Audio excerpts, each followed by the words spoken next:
நீங்க எந்த பிரஸ்? பத்திரிகையாளர் தான் கேள்வி. பத்திரிகையாளர் தான் சந்திக்கிறோம், உங்களை சந்திக்கல.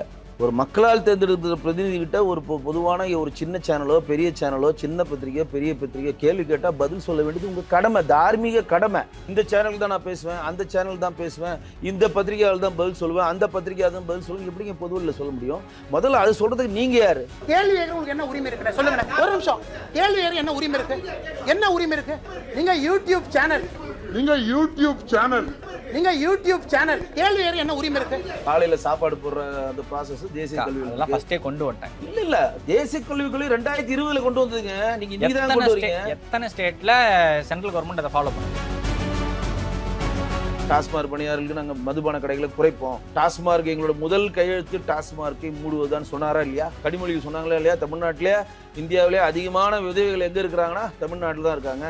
திமுக எம்பிக்களால் நடத்தப்படுகிற டாஸ்மார்க் கடைகளையும் சேர்த்து மூடுவோம்னு சொன்னாரா இல்லையா? பாஜகவோட கொள்கை இப்போ மது ஒழிப்பு. கண்வா அப்படி எடுத்துக்கலாமா? நயனாருக்கே வந்து வைன் ஃபேக்டரியா இருக்குல்ல. ஒயின் ஃபேக்டரிலாம் கிடையாது. அவர் ஃபுல் அண்ட் ஃபுல் பண்ணையார் வம்சத்தை சேர்ந்தவர். அவர் 3 இடத்துல வந்து மது இல்லாத மாநிலம் பீகார்ல இருக்கா, குஜராத்ல இல்ல, மேகாலயால இல்ல. மற்ற மாநில அரசு அது வேறும் நினைக்குது. என்ன பண்ண முடியும்? இந்த 3 மாநிலங்களுமே சட்டவிரோதமா மது விற்பனை நடக்குதுன்ற ஒரு கம்ப்ளைண்ட்ஸ் இருந்துகிட்டே இருக்கு. மத்தியில் ஆளும் கட்சியா இருக்க பாஜக, தமிழ்நாட்டில் ஆட்சியை பிடிக்கணும்னு சொல்லிட்டு ரொம்ப கங்கணம் கட்டிட்டு இருக்க பாஜக, இந்த மாதிரி சமூகம் சார்ந்த பிரச்சனை, பட்டியலின மக்கள் சார்ந்த பிரச்சனையோ இல்ல ஆலைநூறு சார்ந்த பிரச்சனை, இந்த மாதிரி விஷயங்கள்லாம் மக்களோட சேர்ந்து நிற்கவே மாட்டேன்னு ஒரு கேள்வி. இதே தூய்மை பணியாளர்கள் போராட்டம் வந்து இந்திய அண்ணா திராவிட முன்னேற்ற கழக ஆட்சியில் நடக்கிறப்ப இப்போ இருக்க முதலமைச்சர் திரு மு.க. ஸ்டாலின் வந்து முதலாளர் உங்களோட கோரிக்கைலாம் நிறைவேற்றுவோம், உங்களை அரசு பணியாளர்களாக்குறோம், உங்களோட வேலைகள் நிரந்தரமாக்கும், உங்களுக்கு என்னென்ன பெனிஃபிட்ஸோ அதை பண்ணி தருவோம்னு சொல்லிட்டு இந்த வருஷம் குறைந்தபட்சம் போய் பார்க்க கூட இல்லை அப்படின்ற ஒரு வருத்தம் இருக்குமா இல்லையா? அந்த இடத்துல அண்ணாமலையோ நயனாரோ தமிழிசையோ போய் நின்று இருக்கணும். மக்களோட நயனார்லாம் போனாருங்க. நயனார் போனாரு, பார்த்துட்டு வந்தாருன்றது இல்ல, பார்த்துட்டு வந்தாரு. சென்மை கூட தான் சரி போனாங்க. தூய்மை பணியாளர் எது கீழே வருது? உள்ளாட்சி கீழே வருது. உள்ளாட்சி அமைச்சர் யார்? அவரு KN நேரு. எதுக்கு சம்மந்தமே இல்லாம சேர் பாபு அங்க வந்து நிற்கிறாரு, எல்லாத்துக்கும் பேசுறாரு, எல்லாத்துக்கும் வந்து ஆஜராகிறாரு. கொரோனா காலத்துல யாருமே தொட முடியாத, யாருமே வெளியே வர பயந்துட்ட காலத்தில் தன் உயிரை பணயம் வைத்து வேலை செய்தவர்கள் அவங்களாம் போற்றுவதற்குரியவங்க. டாக்டர்ஸ்க்கு முன்னாடி இந்த நாட்டுக்கு யார் முக்கியம்னா துப்புரவு பணியாளர்கள். நீ துப்புரவு பணியாளர்கள்னா நாடே நாயிடுங்க, அவங்க ஏரியாவே நாயிடும்.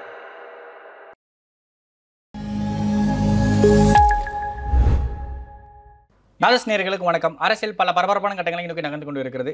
அது குறித்து விவாதிக்க பாஜகவின் கலை இலக்கிய பிரிவு மாநில செயலாளர் திரு வெங்கடேசன் அவர்கள் முன்னே இருக்கிறார். வணக்கம் சார். வணக்கம் சார். சார், இப்போ வந்து பார்த்தீங்கன்னா தமிழ்நாடோட அரசியலுக்கெல்லாம் கொஞ்சம் பரபரப்பாக மாறிட்டு இருக்கு. தினமும் அன்றாட கூலிக்காக வேலை பார்த்துட்டு இருந்தவங்க, தூய்மை பணியாளராக இருந்தவங்களோட பிரச்சனைன்றது பெரிய பிரச்சனையாக இருக்குது. ரிப்பன் கட்டணம் வாசலில் போராட்டம் பண்ணிட்டு இருந்தவங்கள கோர்ட் உத்தரவின் பேரில் போலீஸார் வந்து பார்த்தீங்கன்னா அப்புறப்படுத்திருக்காங்க. திருப்பி இன்னைக்கு கோர்ட்டே என்ன சொல்லியிருக்குன்னு பார்த்தீங்கன்னா பர்மிஷன் வாங்கிட்டு நீங்கள் போராடலாம் அப்படின்னு சொல்லியிருக்காங்க. அதை நேற்றே வந்து பார்த்தீங்கன்னா அவங்க இன்னும் பர்மிஷன் வாங்கலை, பர்மிஷன் வாங்கிட்டு போராடுங்க, இல்லை வேறு இடத்துல போய் போராடுங்கன்னு சொல்லியிருக்கலாம். அப்புறப்படுத்துங்கன்னு சொல்லிட்டு இப்போ கோர்ட் வந்து நீங்கள் பர்மிஷன் வாங்கிட்டு போராடலாம்னு சொல்கிறது கொஞ்சம் முரண்பாடான விஷயமா இருக்குது. இல்லை, முரண்பாடெல்லாம் பார்க்க முடியாது. ஏன்னா பொதுநல வழக்கு ஒருத்தர் தாக்கல் பண்ணியிருக்காரு. என்னன்னா போக்குவரத்துக்கு இடைஞ்சலாக இருக்குது அப்படின்னு. அது ஒரு உங்களுக்கு தெரியும், அந்த இடம் ஒரு மெயினான சென்ட்ரல் பக்கத்தில் இருக்குது. ப்ளஸ் வந்து அங்கே மெட்ரோ பணிகள் நடைபெறுது. அது பக்கத்தில் இருக்க ஒரு பழங்காலத்து பில்டிங் பணியும் நடைபெறுது. 3 பணி அங்கே நடக்கிறது. அந்த இடத்துல ரொம்ப குரூஷியலான இடம் அந்த இடம். அதனால் கோர்ட் என்ன சொல்லுதுன்னா, நீங்கள் அங்கே போராடாதீங்க, உங்கள் போராட்டத்தை நாங்கள் மதிக்கிறோம். ஆனால் போராடக்கூடிய இடங்கள்னு 5 இடங்கள் இருக்குது சென்னையில். சேப்பாக்க விருதுநகர் மாளிகை, சிங்காரவேர திடல்னு சொல்லிட்டு பாரிஸில் இருக்குது, வள்ளுவர் கோட்டம், அப்புறம் சைதாப்பேட்டில் இருக்கக்கூடிய பனகல் மாளிகை. இந்த 4 இடத்துல நீங்கள் வந்து போராட்டம் பண்ணலாம் ப்ராப்பராக பர்மிஷன் வாங்கிட்டு. ஆனால் அதெல்லாம் அதெல்லாம் நடக்காது. இன்னும் ப்ராப்பராக பர்மிஷன் போலீஸ் கொடுக்குதானே? இங்கே எந்த போராட்டத்துக்கும் போலீஸ் கொடுக்குறதில்ல. போராட்ட தடையை மீறி தான் போராட்டம் பண்ணுறோம். பஸ்ஸை வச்சு தான் அரெஸ்ட் பண்ணுறாங்க, போய் கல்யாண மண்டபத்தில் உட்கார வைக்கிறாங்க, 8 மணி வரையும் அலக்கழிச்சு நேம் அண்ட் அட்ரஸ் வாங்கி தான் திருப்பி அனுப்புகிறாங்க. அதான் இங்கே நடக்கக்கூடிய சம்பிரதாயமான விஷயம். இதை எப்படி அணுகணும் அப்படின்னு பார்த்தீங்கன்னா, இதே தூய்மை பணியாளர்கள் போராட்டம் வந்து அனைத்து இந்திய அண்ணா திராவிட முன்னேற்ற கழக ஆட்சியில் நடக்கிறப்ப முதலாளாக போய் நின்று அவர் ப்ராமிஸ் பண்ணார். மாண்புமிகு முதலமைச்சர் வந்து இப்போ இருக்க முதலமைச்சர் திரு மு.க. ஸ்டாலின் வந்து முதலாளாக உங்களோட கோரிக்கைலாம் நிறைவேற்றுவோம், உங்களை அரசு பணியாளர்களாக்குறோம், உங்களோட வேலைகள் நிரந்தரமாக்கும், உங்களுக்கு என்னென்ன பெனிஃபிட்ஸோ அதை பண்ணி தருவோம்னு சொல்லிட்டு இந்த வருஷம் குறைந்தபட்சம் போய் பார்க்க கூட இல்லை அப்படின்ற ஒரு வருத்தம் இருக்குமா இல்லையா? கூலிக்காக போராடுறவங்களும் பார்க்கல, கூலி படத்தை பார்க்குறேன். அதுதான் சொல்ல வந்தேன். இப்போ எல்லா மெம்மிஸ் என்ன போடுறாங்க, கூலி கேட்டு போராடுற ஒரு பார்க்க முடியாத ஒரு முதலமைச்சர் கூலி படத்தை முதன்மையாக போய் பார்க்குறாரு. இங்கேருந்து நான் ஜெர்மனி போய் நான் போய் ஜெர்மன் போகிறேன், இங்கிலாந்து போய் நான் வந்து முதலீட்டாளர்கள் மாநாடு மாதிரி முதலீட்டாளர்கள் கொண்டு நிதியை திரட்ட போகிறேன் அப்படின்னு சொல்கிறேன். நீங்கள் பக்கத்தில் இருக்குது, அதுவும் ரிப்பன் பில்டிங் கோட்டையிலேருந்து பார்த்தீங்கன்னா ரொம்ப ரொம்ப கிட்ட போய் அவங்க கோரிகள் என்ன செவி சாய்க்கணுமா இல்லையா? இப்போ வந்து என்னன்னா எல்லாருக்கும் விரக்தியின் உச்சியில் இந்த ஆட்சியின் மேலே ஒரு கோபம் வருது அப்படின்னா, ஒரு சாமானியனுக்கு கோபம் வரும். ஏன் அப்படின்னா, நீங்கள் வந்து எல்லாரையும் நீங்கள் வந்து ஈஸியாக வந்து நெக்லெக்ட் பண்ணிடலாம், வேண்டாம் அப்படின்னு சொல்லி நீங்கள் வந்து வெறுத்துடலாம். ஆனால் அந்த தூய்மை பணியாளர்லாம் நீங்கள் அப்படி பண்ணவே முடியாது. ஏன் அப்படி சொல்கிறேன்னா, கொரோனா காலத்தில் நமக்கு மிகப்பெரிய ஒரு சக்தி அவங்க தான்.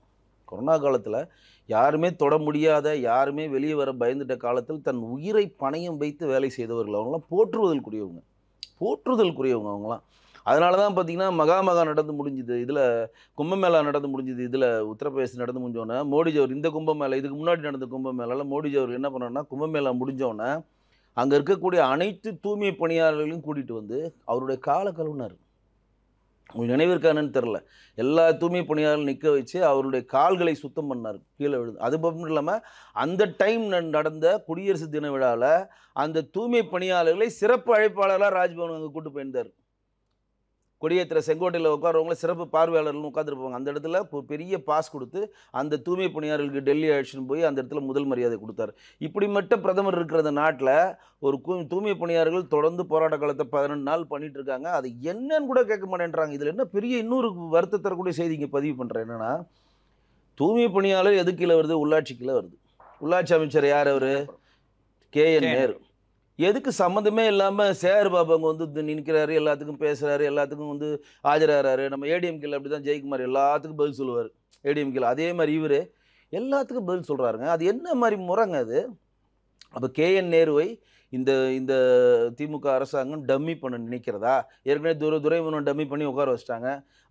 இது திண்டுக்கல் பெரியசாமி சைலண்ட்டே ஆகிட்டார்.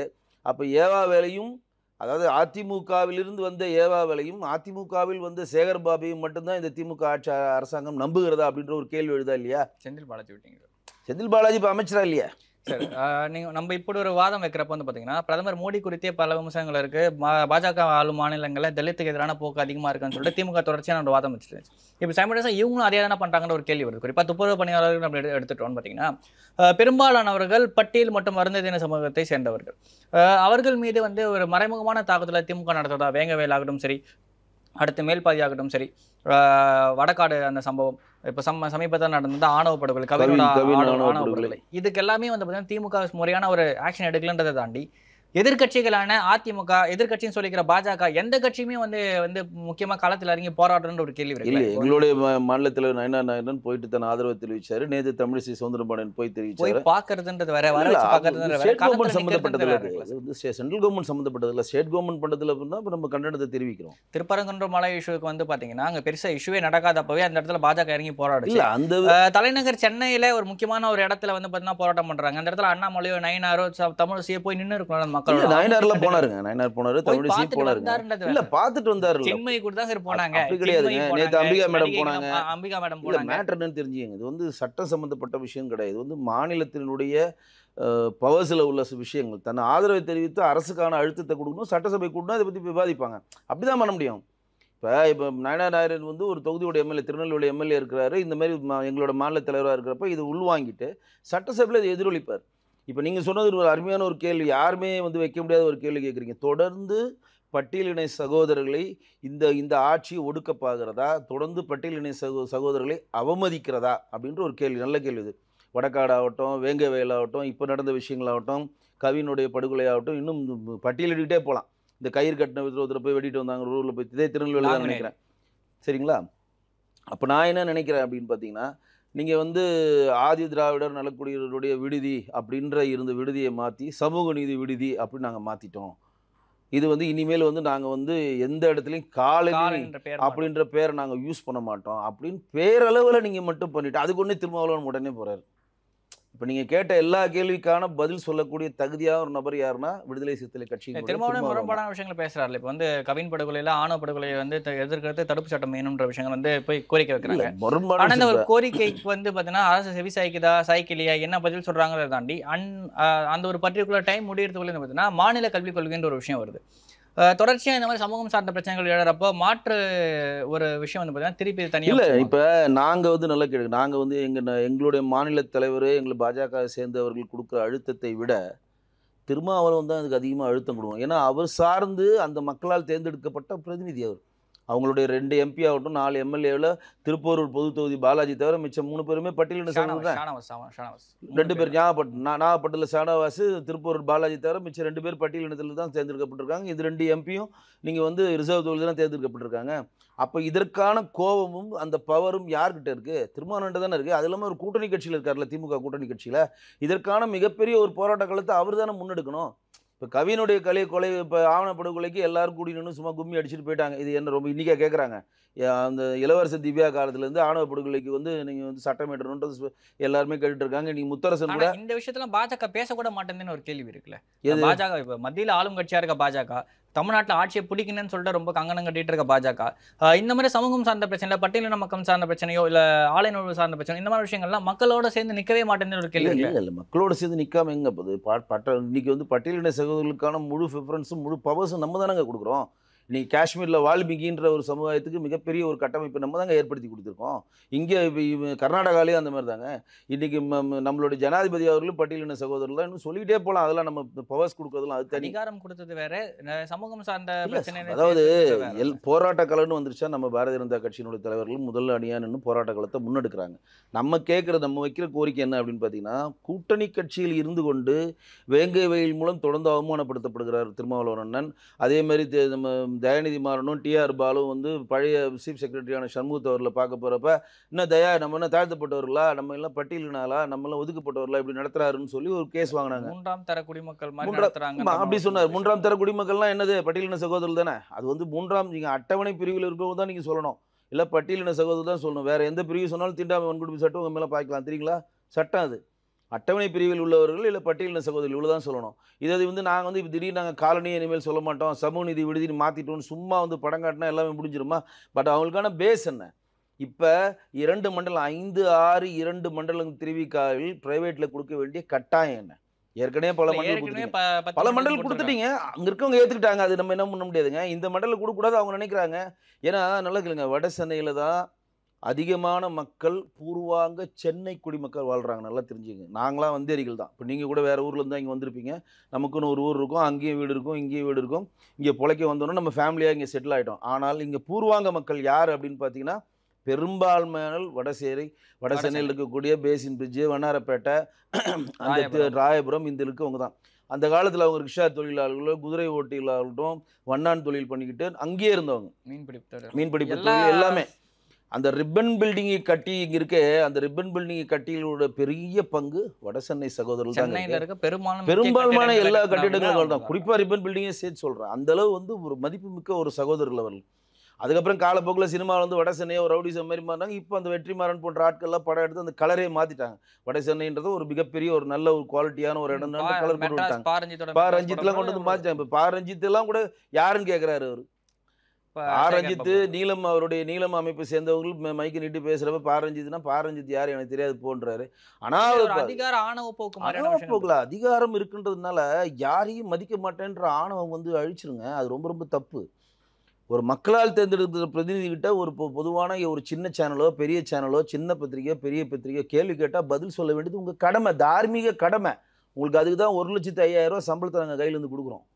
உங்களுக்கு 2 PA, உங்களுக்கு காரு, டெலிஃபோனு, லொட்டு லொசுக்கு எல்லாம் என் வரிப்பணத்துலேருந்து கொடுக்குறேன்.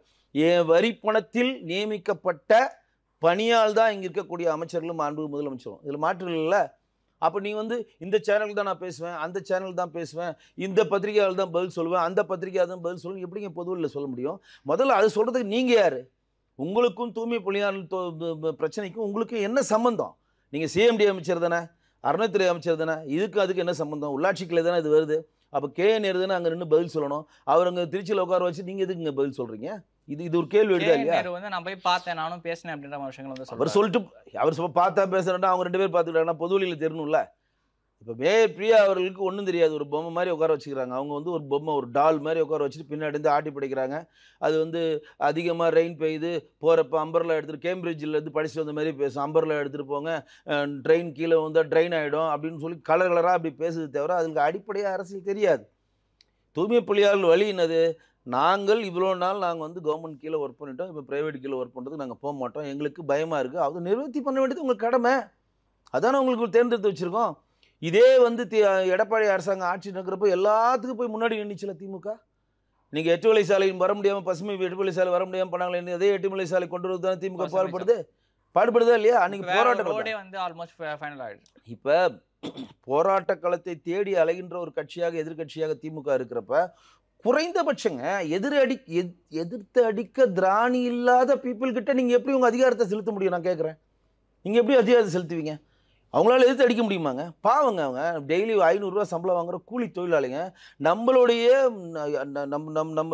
நம்ம எப்படி டாக்டர்ஸ் இந்த நாட்டுக்கு முக்கியமோ, டாக்டர்ஸ்க்கு முன்னாடி இந்த நாட்டுக்கு யார் முக்கியமோ துப்புரவு பணியாளர்கள். இன்னைக்கு துப்புரவு பணியாளர்கள்னா நாடே நாயிடுங்க, அவங்க ஏரியாவே நாயிடும்.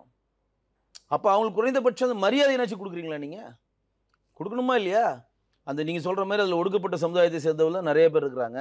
இன்றைக்கி நல்லா பேசுகிறாங்க, அவங்களாம் பொது வழியில் வந்து நல்லா அருமையாக பேசுகிறாங்க. நீங்கள் அவங்க பேட்டிலாம் பார்த்தீங்கன்னா நல்லா பேசுகிறாங்க, அருமையாக ஒருத்தர் பேசியிருந்தார். என்ன பேசினார்னா, எங்களையெல்லாம் நீங்கள் வந்து இந்த கம்பெனி கீழே, ஆந்திரா பேஸ்டான இந்த கம்பெனி கீழே நீங்கள் மாற்றுறீங்களே, எனக்கு மேலே இருக்கிற கார்பரேஷன்ஸ் இருக்கிற கார்த்திகேயன், குமரகுரு, இன்னும் யார் கமிஷனர்ஸு, இன்னும் எனக்கு மேலே இருக்க அதிகாரி எல்லாரையும் இந்த மாதிரி மாற்றுங்க. நல்ல கேள்வி தானே அது? நியாயமான கேள்வி தானே. அவங்க கேட்குறாங்க, அவங்களாம் முழிச்சுக்கிட்டாங்க, அவங்களாம் பொது அறிவு இருக்குங்க, அரசியல் ஞானம் இருக்குங்க. இல்லை, ஆனால் இப்படி அந்த ஒரு கேள்வி வருது அப்படின்னா இது மத்திய அரசு தானே இது பண்ணியிருக்கோம். இப்போ லிபரலைசேஷன் ப்ரைவேடைசேஷனா ஒரு பர்டிகுலர் லிமிட் வரைக்கும் தான் நம்ம அதை வச்சிருக்கணும். ஆல்மோஸ்ட் ப்ரைவேடைசேஷன் வந்ததுக்கப்புறமா பாதிக்கப்படுறது யார் அதிகமானு பார்த்தீங்கன்னா அடித்தட்டு மக்கள் தான். ஏன் அப்படின்னா அவங்களோட குறைந்தபட்ச ஊதியம்ன்றதே கேள்விக்குறியாகுது. இங்கேயுமே வந்து பிரச்சனை என்னன்னு பார்த்தீங்கன்னா 23,000 ரூபாய் நாங்கள் வாங்கிட்டு இருந்தோம், இப்போ 23,000 ரூபாய் வாங்கிட்டு இருக்கோம். இப்போ நாங்கள் கம்பெனி கிட்ட போச்சுன்னா 16,000 தான் சம்பளம். ESI PF இவங்க சொன்னாலுமே அது வந்து எங்களுக்கு போதுமானதா இல்லை, அவங்க சொல்கிற விஷயம் எங்களுக்கு போதுமானதா இல்லை அப்படின்றாங்க. சம்பாதிக்க முடியறதே கஷ்டமா இருக்கிறப்ப சம்பாதிக்கிற சம்பளத்தை குறைக்கிறதுன்றது எப்படி நியாயமா இருக்குன்ற ஒரு கேள்வி இருக்கு.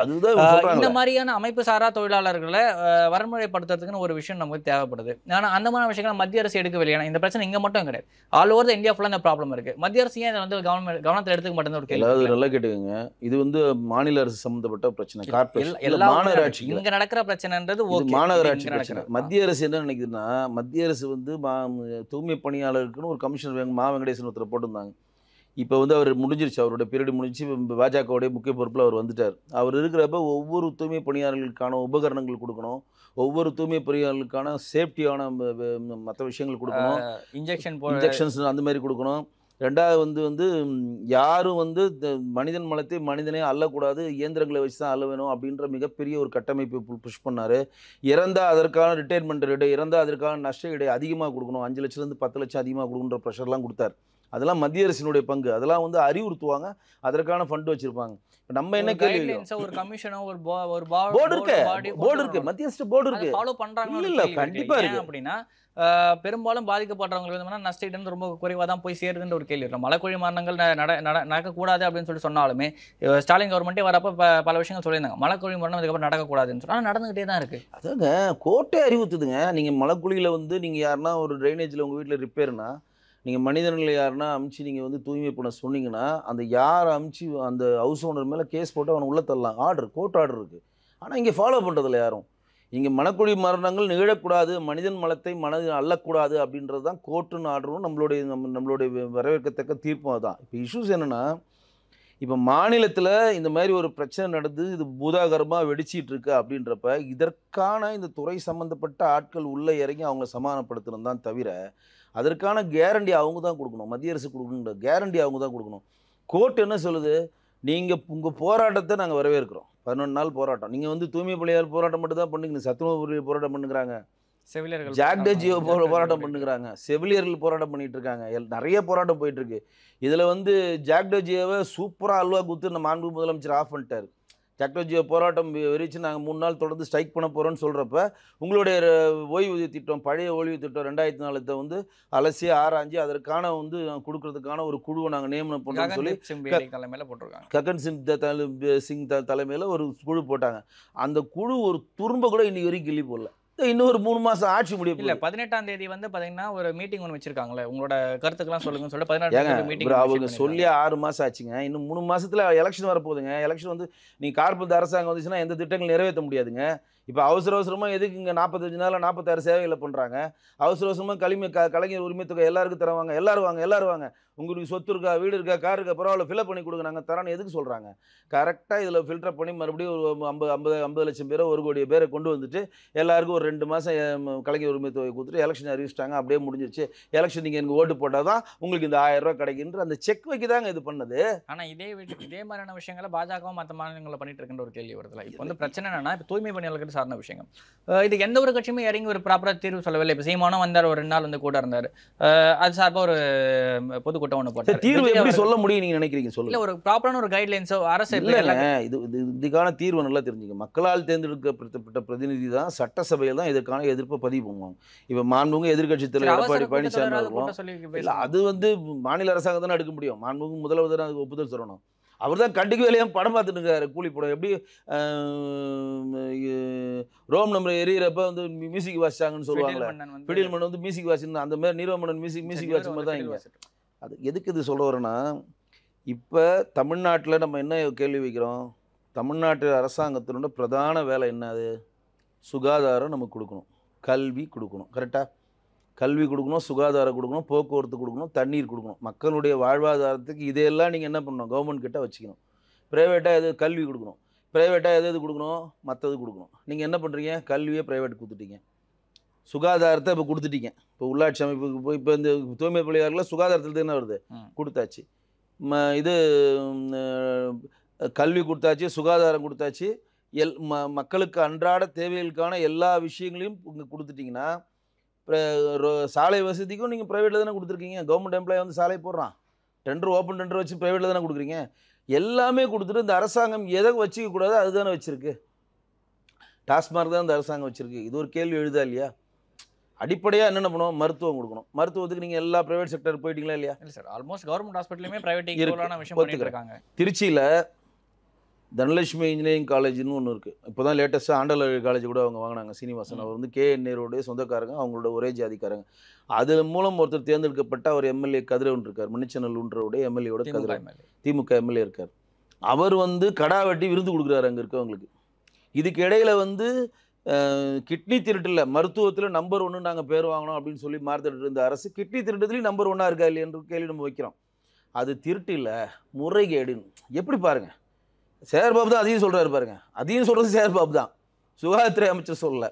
அது யார் சுப்ரமணியன் சொல்லலை, அவரும் சொல்கிறாரு, சேகர்பாபும் சேர்ந்து அது திருட்டு இல்லைங்க.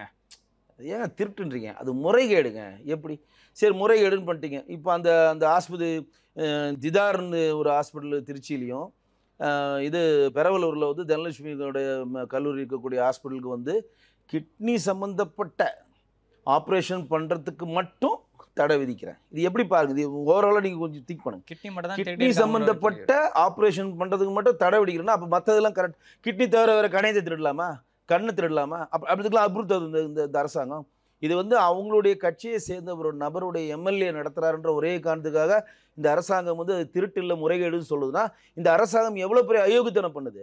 அதை அவர் சொல்கிறார். இன்னொன்று இல்லை, அது கூட இறங்கி பாஜக அதிமுக போன்ற கட்சிகள் இறங்கி ஏன்னா நேற்று கூட எங்களை மாநிலத்தில் நாயனாரும் அறிக்கை கொடுத்தாரு, அண்ணாமலைஜி அறிக்கை கொடுத்தாங்க, தெளிவாக சொல்லியிருந்தாங்க. அப்படிதாங்க பண்ண முடியும். நீங்கள் என்ன இறங்கி நம்ம அரசு பண்ண சொல்லி தான் நம்ம கேட்டுருக்கோம். அரசு ஒரு ராணுவ வீரர் குடும்ப சண்டையின் காரணமாக வந்து பார்த்தீங்கன்னா போராட்ட காலத்து போராட்டத்தை எல்லாத்துக்கும் போராட்டம். இப்போ கூட போராட்டம் 2-3 நாள் கழிச்சு போராட்டம் ஸ்டார்ட் பண்ண போகிறாங்க, போராட்ட காலத்தை முன்வைக்கிறாங்க. அவர் வந்து இது பண்ணிவிட்டு அதை நியாயப்படுத்துகிறார். அந்த எம்எல்ஏ இருக்கக்கூடிய கதிரவன் தனலட்சுமி மருத்துவக் கல்லூரியுடைய ஒன் ஆஃப் த டைரக்டர். அவர் தனலட்சுமி இன்ஜினியரிங் காலேஜ் மருத்துவக் கல்லூரியுடைய ஜனலட்சுமி ஷிட் ஃபண்டோடைய ஓனர் அவர் பேர் வந்து சீனிவாசன், அவரோட பையன் தான் இவர் கதிரவன். அவர் சொல்கிறாரு, என் தந்தை ஓட்டுற சீனிவாசன் ஓட்டுற ரோஸ் காரோட விலை தெரியுங்களா, 14 கோடி. எவ்வளோ மமதையான திமிரு பாருங்கள். 14 கோடி ஒரு கிட்னி ஆப்ரேஷன் பண்ணால் எனக்கு 2 லட்சம் தான் கிடைக்கும்.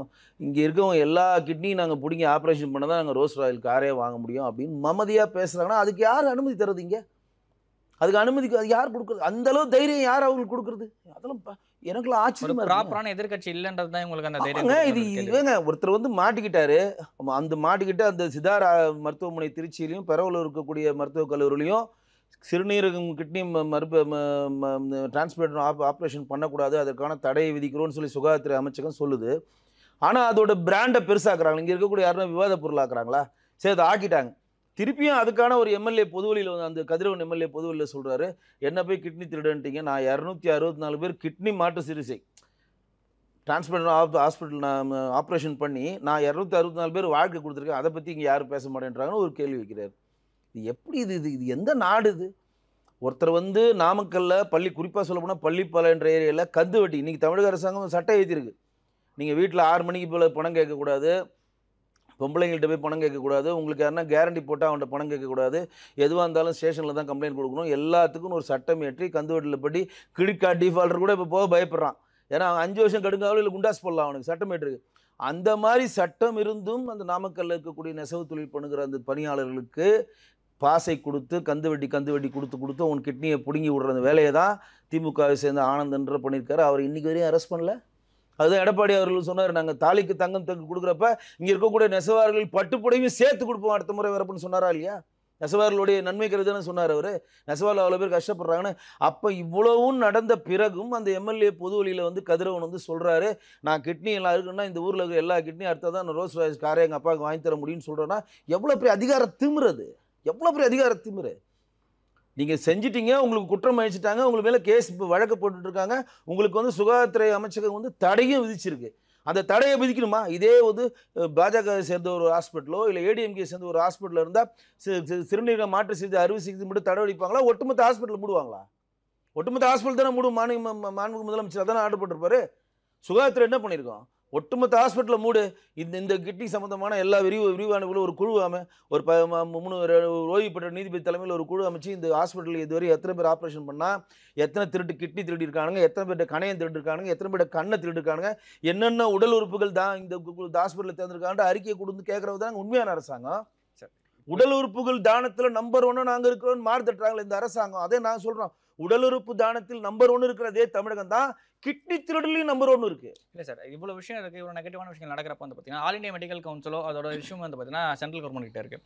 அட்லீஸ்ட் ஒரு இதுவாக ப்ரோபிங்காவது பண்ணியிருக்கலாம்ல. ஒரு எதுவுமே பண்ணலையே மத்திய அரசுகிட்ட இருந்து இந்த ஒரு ஹாஸ்பிட்டலுக்கோ என்ன ஒரு விஷயம் பண்ணியிருந்தாங்கன்னு தெரியல. சுகாதாரத்துறை ஆபரேஷன் மட்டும் இது பண்ணிருக்கோம். அதாவது இப்போ நம்ம சொல்றது எல்லாமே வழக்கா இல்லாம வாய்மொழி சொற்களை தான் உள்ள போயிட்டு. வழக்கு ஏன் போடல? நார்மலா சின்னமோ மற்ற எல்லா விஷயங்களுக்கும் சின்ன சின்ன விஷயங்களுக்கு கூட போடுறாங்க. உங்களுடன் ஸ்டாலின் திட்டம் அப்படின்ற மாதிரி திட்டங்களுக்கு பேர் வைக்க கூடாதுலாம் சம்பந்தமே நம்ம கேஸ் போட்டு 10 லட்ச ரூபாய் அபராதம் வாங்குற கட்சிகள், எதிர்கட்சிகள் இந்த மாதிரி மக்களுக்கு தேவையான போராட்டங்களை ஏன் வழக்கு கூட போடுறது இல்லை அப்படின்னு ஒரு கேள்வி இருக்குல்ல. இன்னைக்கு அந்த தூய்மை பணியாளர் விஷயத்துல கைகோர் சொன்ன விஷயம் பார்த்தீங்கன்னா யாருமே இங்க போராடணும், இங்க போராடுறதுக்கு பர்மிஷன் வேணும்னு சொல்லிட்டு யாருமே மனு தாக்கலே பண்ணலையே. தாக்கல் பண்ணா நாங்க பர்மிஷன் தருவோம். இல்ல பர்மிஷன் தராங்க அவங்க.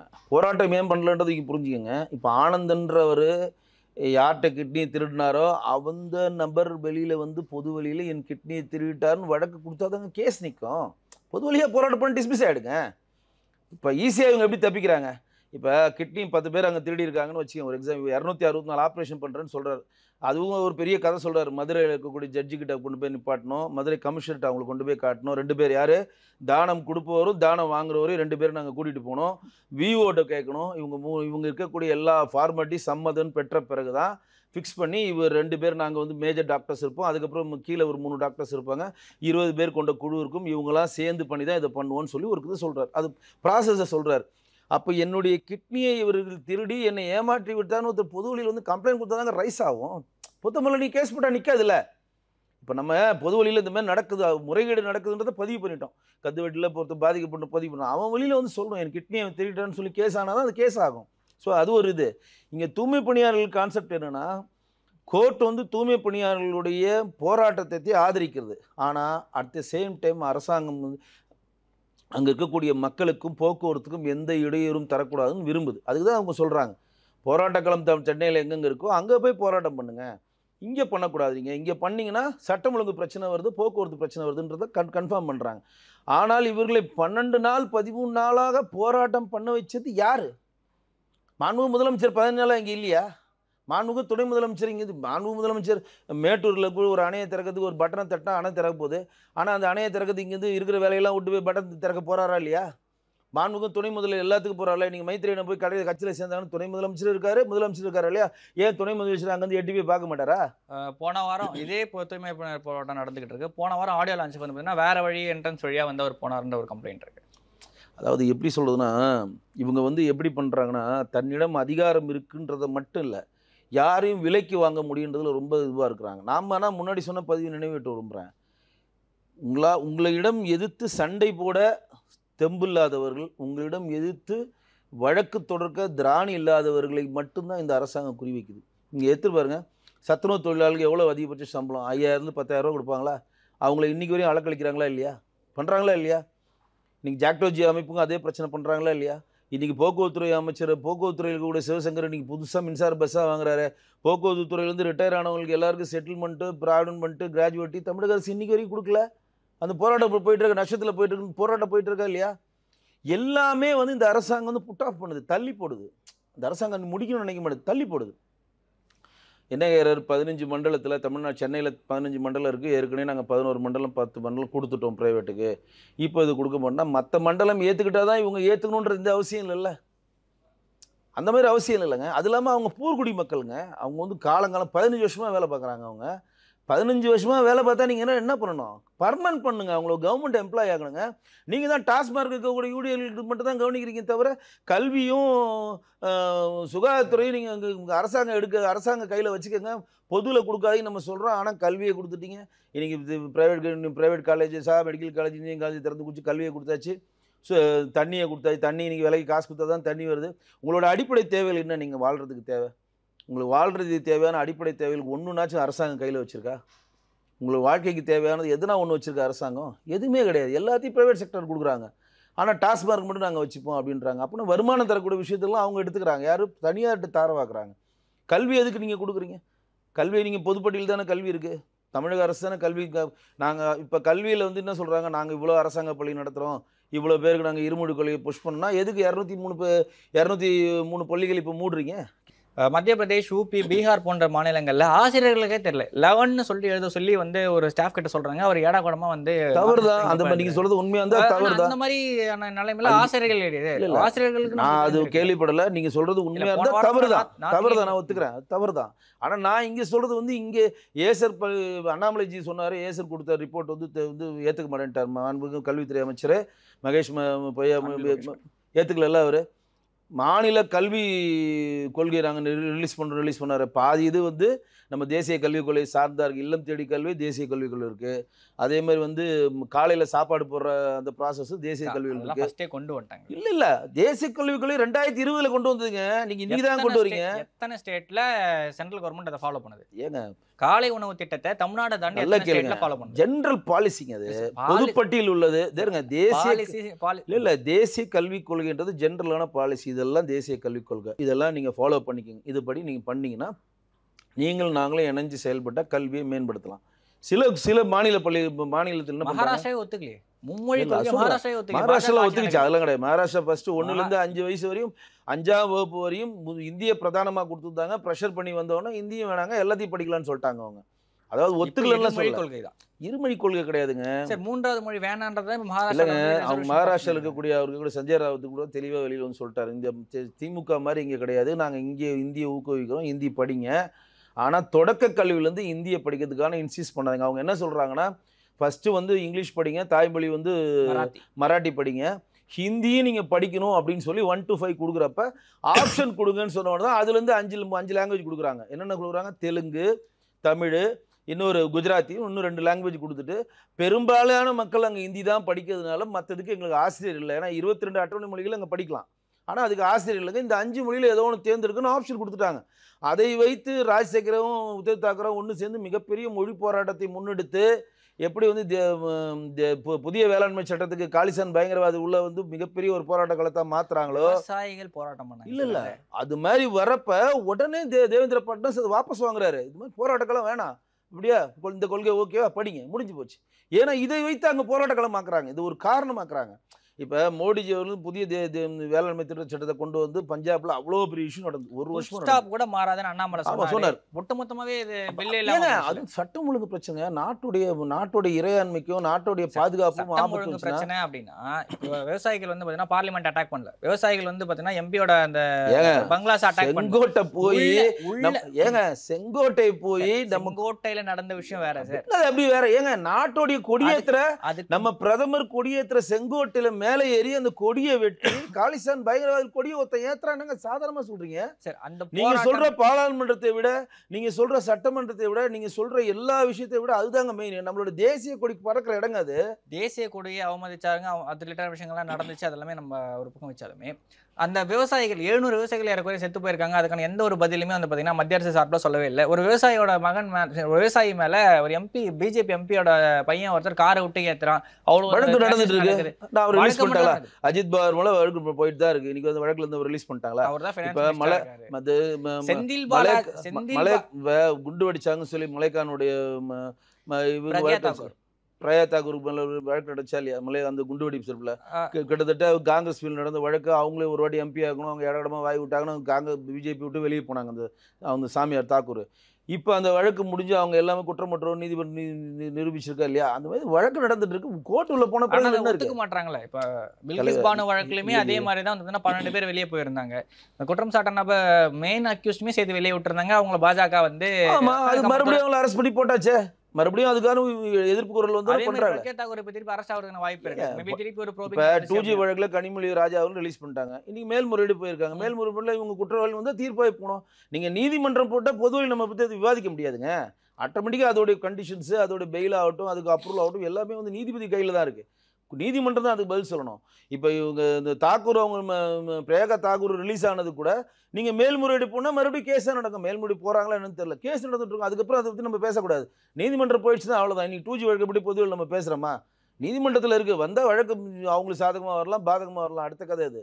எல்லாருக்கும் வந்து நீதிமன்றம் தாங்க பதில் சொல்லுது. அதில் எந்த ஒரு மாற்றம் இல்லைங்க. நம்ம வைக்கக்கூடிய விஷயம் ஒரே ஒரு விஷயம் தாங்க. இங்கே வந்து ஒரு எப்போதுமே வந்து தமிழ்நாட்டை ஒரு போராட்ட களத்தாக திமுக போன வாட்டி ஒரு ஹாட் கேக்காக வச்சிருந்துச்சா இல்லையா?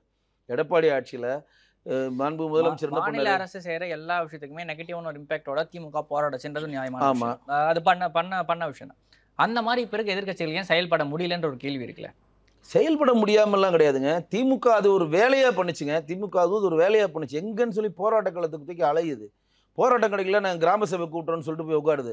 கிராம சபை கூட்டம் இல்லையா, நாங்கள் வந்து நடந்து போகிறோம், பயணம் போகிறோன்ட்டு போகிறாங்க. ஸ்டாலின் தான் வராரு, விடியல் தேவை போகிறான்னு பயணம் போகிறாங்க. எதுவுமே இல்லையா, நாங்கள் வந்து புகார் பெட்டி வைக்கிறோம், புகார் போடணும்னு சொல்லிட்டு அங்கே இருக்கக்கூடிய ஐடிவிங்க அவருக்கு ஒரு ஆப்ஷன்ஸை கொடுத்துக்கிட்டே இருக்கிறாங்க. தவிர நீங்கள் என்னென்ன போராட்ட களத்தை திமுக ஆட்சியில் முன்வைத்தீங்களோ அதே தான் இப்போ நடந்துட்டு இருக்குங்க. இதே விஷயத்தை தான் காயின் பண்ணி அண்ணாமலை அவர்கள் எண்மண் மக்கள் யாத்திரை போயிட்டு இருந்தார். இப்போ எடப்பாடி அவர்கள் வந்து பார்த்தீங்கன்னா மக்களை மீட்போம் தமிழகத்தை காட்போம் ஒரு யாத்திரை பெற்றார். இவங்க என்ன பண்ணாங்க, அதே தான் ஃபாலோ பண்ணுறாங்க. ஆனாலுமே யாத்திரை வந்து இதை பேஸ் பண்ணலங்க. ஏற்கனவே முருகன்ஜியை வந்து வேலை யாத்திரை நாங்கள் கொண்டு போயிட்டோம். 6 அறுபடை வீடுகளுக்கு வேலை யாத்திரை கொண்டு போய் திருச்செந்தூரில் மாண்புமிகு மத்திய பிரதேச முதலமைச்சர் வந்து சிவராஜ் சிங் சவுகானை வச்சு முடித்தோம். அதெல்லாம் முன்னாடியே பண்ணோம். இவங்க வந்தோடனே இவர் எண்மத்தை யாத்திரைன்னு சொல்லி போறாரு. இப்போ நாயனார் கூட என்ன சொல்றாரு, நாங்கள் வந்து இந்த யாத்திரை அந்த யாத்திரையில் நான் போல, என்னுடைய ஒரே யாத்திரை அதிகமான சட்டசபை உறுப்பினர்களை பாஜக சார்பாக சட்டமன்றம் கொண்டு போகணும், தலைமை செயலுக்கு கொண்டு போகணும், இதுதான் என்னுடைய ஒரே யாத்திரைன்னு அவர் சொல்றாரு. அவர் ஒவ்வொரு தலைவருக்கும் ஒரு மாதிரி ஸ்டைலுங்க. யாத்திரை போகக்கூடாதுல. யாத்திரை நீ இந்த கருணாநிதி அவனுக்கு திருச்செந்தூர் வேலை கரண்ட் நடக்கலையா? அவருக்கும் திருச்செந்தூர் வேலுக்கு என்னங்க சம்பந்தம்? அன்றைக்கி எம்ஜிஆர் பேரில் திருச்செந்தூர் வேலை வந்து திருடான்னு சொல்லி இங்கே நடைபெணம் போனாரா இல்லையா கலைஞர் அவர்கள்? கோயிலுக்கு வந்து கலைஞர் அவர்களுக்கு என்ன சம்பந்தம்? கலைஞர் நிறைய பண்ணியிருக்காருல, அவருக்கு பக்தி இல்லைங்க. லைம் லைட்ல இருக்கிறதுக்கான வேலைகள் தாங்க பண்றீங்க. அன்னைக்கு வந்து திமுக என்னென்ன இடத்துல எந்தெந்த வாக்குறுதிகள் கொடுத்ததோ, நான் சொல்றது ஒண்ணுமே சொல்ல, திமுக அன்னைக்கு போராட்ட காலத்துல எந்தெந்த இடத்துல என்னென்ன வாக்குறுதி கொடுத்ததோ அந்த வாக்குறுதியை இந்த ஆட்சி வந்தோன்னு திமுக நிறைவேற்றிட்டாவே எந்த பிரச்சனையும் கிடையாது. டாஸ்மாக் பணியாளர்களுக்கு நாங்கள் மதுபான கடைகளை குறைப்போம், டாஸ்மார்க் எங்களோட முதல் கையெழுத்து டாஸ்மார்க்கை மூடுவதுதான் சொன்னாரா இல்லையா? கனிமொழி சொன்னாங்களா இல்லையா? தமிழ்நாட்டிலே இந்தியாவிலே அதிகமான விதவைகள் எங்கே இருக்கிறாங்கன்னா தமிழ்நாட்டில் தான் இருக்காங்க. திமுக எம்பிக்களால் நடத்தப்படுகிற டாஸ்மார்க் கடைகளையும் சேர்த்து மூடுவோன்னு சொன்னாரா இல்லையா? பாஜகவோட கொள்கை இப்போ மது ஒழிப்பு. கண்டிப்பா அப்படி எடுத்துக்கலாமா? நயனாருக்கே வந்து ஒயின் ஷாப் இருக்குல்ல, ஒயின் ஃபேக்டரியே இருக்குல்ல. இல்லைங்க, அவர்கிட்ட ஒயின் ஃபேக்டரிலாம் இப்போ கிடையாதுங்க. அதில் சும்மா தவறான பதிலாம் சொல்கிறார். அவர்கிட்ட ஒயின் ஃபேக்டரிலாம் கிடையாது. அவர் ஃபுல் அண்ட் ஃபுல் பண்ணையார் வம்சத்தை சேர்ந்தவர். அவர் ஒயின் ஃபேக்டரிலாம் கிடையாது. பாஜக வந்து மது என்று மாநில பட்டியலில் இருக்குது. நல்லா கேட்டுங்க. பாஜக எந்த தேர்தல், இப்போ நாங்கள் அவங்களோட தேர்தல் மேனிஃபெஸ்டோவில் கல் இறக்கிறதுக்கு நாங்கள் ஊக்குவிப்போன்னு கொடுத்துருக்கோம். கல் இறப்பதற்கு நாங்கள் அனுமதி கொடுப்போம்னு சொல்லி எங்கள் தேர்தல் மேனிஃபெஸ்டோவில் 5 வருஷம் 15 வருஷமாக கொடுத்துட்ருக்கோம். ஏன்னா கல்லை வந்து நீங்கள் குடியாக பார்க்குறீங்க, நாங்கள் மருத்துவமாக பார்க்குறோம். ஒட்டுமொத்தமாக வந்து எல்லா இடத்துலையும் மதுவிலக்கு வேண்டுதான் பாஜகவுடைய கோரிக்கை. ஆனால் வந்து மாநில அரசு சம்மந்தப்பட்டது அது. பட் மாநில அரசு கொள்கை சம்மந்தப்பட்ட விஷயத்தில் போய் நீங்கள் எப்படி தலையிட முடியும்? இப்போ ஒன்றும் கிடையாது. இப்போ நீங்கள் கோர்ட்டில் கூட என்ன வைக்கிறாங்க, உழைப்பாளர் முன்னேற்றம்னு சொல்லி தான் கோர்ட்டு கேஸ் போட்டிருக்காங்க தூய்மை பணியாளர்களுக்கு. அப்போ என்ன அவங்க இங்கே இருக்கக்கூடிய நீதிமன்றத்தில் இருக்கக்கூடிய மாண்புமிகு நீதியரசுக்கு என்ன வைக்கிறாங்கன்னா, இந்த தூய்மை பணியாளர்களை சேர்ப்பதும் விடுவிக்கிறதும் பிரைவேட் செக்டர் ஆகிறது அரசினுடைய கொள்கை. அரசினுடைய கொள்கை, அந்த கொள்கையில் நீங்கள் தலையிட முடியும், நீதிமன்றம் தலையிட முடியாது. எப்படி அவங்க சட்டமன்றத்தில் மாநகராட்சியில் தீர்மானம் நிறைவேற்றுறாங்களா இல்லையா? பிரியா அவர்கள் வந்து மாநகராட்சி கூட்டத்தில் இந்த 5, 6 இந்த 2 மண்டலங்களையும் வந்து நாங்கள் ப்ரைவேட் செக்டராக 264 கோடி பட்ஜெட் இதுக்கு நாங்கள் கொடுக்குறோம், அவங்க கீழே தான் ஒர்க் பண்ணுறோம், தீர்மானம் நிறைவேற்றணும். அரசினுடைய தீர்மானம், அது நீதிமன்றம் தலையிட முடியாதுன்னு வைக்கிறாங்க, வாதம் வைக்கிறாங்க. அரசினுடைய கொள்கையில் இப்போ டாஸ்மார்க்கை மூடணும், நீதிபதிகள் தெரியாதா? மாண்புமிகு நீதியரசர் இங்கே தமிழ்நாட்டில் எத்தனை பேர் இருக்காங்க? எல்லா நீதியரசரும் இன்னும் காரில் பறந்தா போகிறாங்க, எல்லாம் காரில் தானே போகிறாங்க. அவங்க முன்னாடி எத்தனை டாஸ்மார்க் கடந்து போகிறாங்க, எத்தனை பேர் குடிச்சிட்டு போவான், எத்தனை பேர் வந்து குடியால் வந்து இன்றைக்கி போதை பஸ்ஸுனால இன்றைக்கி வந்து சட்டம் ஒழுங்கு இங்கே எவ்வளோ கெட்டு கிடக்குன்னு எல்லாருக்கும் தெரியுமா இல்லையா? எல்லாம் ஹேண்டில் பண்ணுற எல்லாமே போதை தானே. ஏன் அவங்க மூட முடியல? அரசினுடைய கொள்கை, அரசினுடைய வருமானம், அரசினுடைய கொள்கை, நாங்கள் தலையிட முடியாதுன்னு எஸ்கேப் ஆகிடுவாங்க, முடிஞ்சு போச்சு. அதே மாதிரி தான் இப்போ நீங்கள் சொல்கிறதும் மாநில அரசினுடைய கொள்கை தான் அது. ஒட்டுமொத்தமாக போதை இல்லாத இப்போ குஜராத்தில் இருக்கா? 3 இடத்துல தான் இருக்குது. 3 இடத்துல வந்து மது இல்லாத மாநிலம். பீகாரில் இருக்கா? பீகாரில் மது இல்லை, குஜராத்தில் இல்லை, மேகாலயாவில் இல்லை. மேகாலயாவும் நம்ம தான் பண்ணிகிட்டு இருக்கோம், மேகாலயா இல்லை. மற்ற மாநில அரசு அது வேறும்னு நினைக்குது, என்ன பண்ண முடியும்? இந்த 3 மாநிலங்களுமே சட்டவிரோதமாக மது விற்பனை நடக்குதுன்ற ஒரு கம்ப்ளைண்ட்ஸ் இருக்கு. அதெல்லாம் ஏங்க நீங்கள் வந்து சொல்கிறது எப்படின்னா, மது விலக்கு இருக்கு, மதுவே இல்லாமல் அப்படி கிடையாதுங்க. அங்கொன்று இங்கொன்று நடக்குங்க. ஏங்க இப்போ வந்து ஒரு யூபியில் வந்து 27 கோடி பேர் இருக்கிறான், 27 கோடி பேரையும் உத்தமனாக இருப்பான்னு சொல்ல முடியும். அங்கொன்று இங்கொன்று அதெல்லாம் நடக்கும், அதெல்லாம் ஒன்றும் பண்ண முடியாது. நாங்கள் சொல்கிறது கொள்கை ரீதியான இருக்கா இல்லையா? அந்த வருமானத்தை அரசு இழக்குதா இல்லையா? அதுக்கு வாங்க. மது நிதிஷ்குமார் என்ன சொல்றாரு? மதுவின் மூலம் வரக்கூடிய வருமானத்தை இழக்க நான் தயாராக இருக்கிறேன், எங்கள் பெண்கள் விதவையாக்க நாங்கள் விடமாட்டேன். அந்த கொள்கை இருக்குல்ல. கள்ளச்சாராயம் குடிச்சு அவ்வளவு பேர் சாகுறாங்க சார். எல்லாம் பீகார்ல கூட செத்துருக்காங்க, குஜராத்லயும் செத்துருக்காங்க, தமிழ்நாட்டில் டாஸ்மாக் இருந்தும் கள்ளச்சாரத்தில் செத்து. அதை பற்றி சொல்ல மாட்டேங்களா? 68 பேர் செத்துருக்காங்க, 110 பேர் நம்ம இழந்திருக்குமே கள்ளச்சார டாஸ்மாக் இருந்து. ஏன் பண்ணுறான்? அவனுக்கு நீங்கள் கொடுக்குற டாஸ்மாக் சரக்குடைய அவன் வாங்குற வருமானத்துக்கு ஏற்ற சரக்கு விலை இல்லை, அதிகமாக வைக்கிறீங்க. இங்கே சாராயம் கிடையாது, அவன் வாங்குற கூலியை பாதி நீங்களே பிடிங்கிறீங்க. 1000 கீழே 500 கூலி கொடுக்குறீங்க, சாயங்காலம் மொத்த கூலியும் பிடிங்கிட்டு அவனுக்கு சரக்கு கொடுக்குறீங்க. அதுவும் ஃபுல் அண்ட் ஃபுல் சிந்தடிக்கிட்டு இருக்கு, அதனால சாவுறான். அப்போ போதை அவனுக்கு பத்தலை, வேறு போதையை தெரியலைனால சாவுறான். இதுக்கு என்ன பண்ண முடியும்? அதுதான் 10 லட்சம் நாங்கள் கொடுக்குறோம்ல. நீங்கள் செத்தவனே கொடுக்குறோம்ல, பட்டாசு ஆலையில் செத்தா 4 லட்சம் தான் கொடுப்போம், அதுவும் போராட்டம் பண்ணால் கூட கொடுப்போம். ஆனால் நீங்கள் போக்குவரத்து சம்மந்தமாகவோ மாடு முட்டியோ இயற்கை சீற்றங்களாக செத்திங்கன்னா 4 லட்சம் 3 லட்சம் முதலமைச்சர் நிவாரணத்திலேருந்து கொடுப்போம். ஆனால் நீங்கள் கள்ளச்சாரம் செத்து குடிச்சிங்கன்னா உங்களுக்கு 10 லட்சம் டேரெக்டாக வீட்டில் வந்து கொடுக்குறோமா இல்லையா? யாருனா கொடுக்க முடியுமா? அதான் இந்த அரசினோட சாதனை. ஓகே சார், இவ்வளோ நாள் உங்களை பொண்ணா நேரத்துக்கு வைப்பாங்க. தேங்க்யூ, நன்றி.